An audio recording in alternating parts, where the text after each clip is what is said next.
2년이 지났을 때에 가이사랴에 있었던 총독 벨릭스 대신에 베스도라는 사람이 총독으로 임명되어서 오게 되고 이 벨릭스가 물러나게 됩니다. 저는 이것을 강판당했다 이렇게 보는 거예요. 그는 사실은 사역을 잘했던 사람이에요. 그가 맡았던 총독의 일들을 굉장히 잘했던 사람이에요. 근데 27절 뒤에 보니까요, 그가 유대인의 마음을 얻고자 해서 사도 바울을 2년 동안 구류해 두었기 때문에 하나님이 강판시켰다라고 볼 수 있기 때문입니다. 첫 번째 나누기 원하는 것은요, 하나님은 벨릭스 같은 굉장한 권력자들도 하나님은 강판시키신다라는 것이죠. 우리를 괴롭혔던 것들이 하나님 은혜 가운데 강판될 수 있기를 간절히 소망합니다. 사도 바울에게 있어서 이 벨릭스 총독이 다스렸던 2년은요 굉장히 어려웠던 시절이었어요. 그가 1차 전도여행, 2차, 3차 전도여행을 마치고 예루살렘에 돌아왔고 그에게 마지막 나는 사명이 있다면 로마에 가서 복음을 전할 것이다라는 그것 하나 남았는데, 유대인들이 그들을 고소하여서 가이사랴에 와서 지금 재판을 받게 된 거예요. 재판을 받는데 그것이 지지부진하면서 2년 동안 쭉 끌어가는 거예요. 로마로 가야 되는데 로마는 가지 못하고 예루살렘에서 조금 벗어난 가이사랴에 머물고 있을 수밖에 없는 사도 바울은 답답한 2년을 보내고 있음을 보게 됩니다. 하나님은 이 사도 바울에게 그 시간들을 허락하고 있다라는 것이죠. 구약성경에 보면 요셉이라는 사람이 똑같은 2년을 보내고 있는 것을 우리는 발견하게 됩니다. 형들에게 팔린 것도 억울한데, 종살이하는 것도 억울한데 감옥에 갇힌 요셉, 그가 그곳에서 그의 인생이 썩게 됩니다. 근데 그때 바로왕의 술 맡은 관원장과 떡 맡은 관원장이 들어오게 됩니다. 이것은 마지막 남은 희망인 거지요.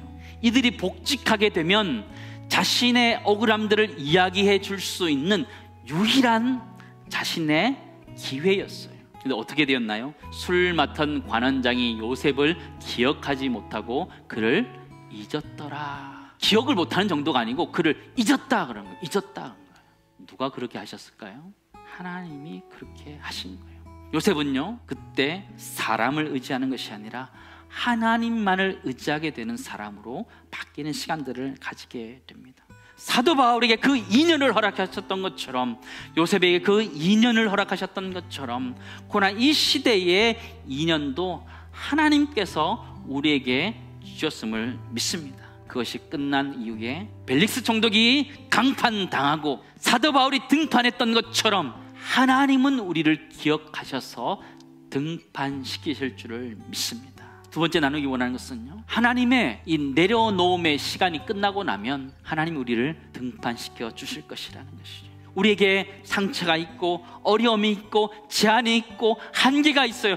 감옥처럼 너무너무 답답해요. 그런데 그 시간을 뛰어넘어서 하나님이 우리를 쓰실 것을 믿습니다.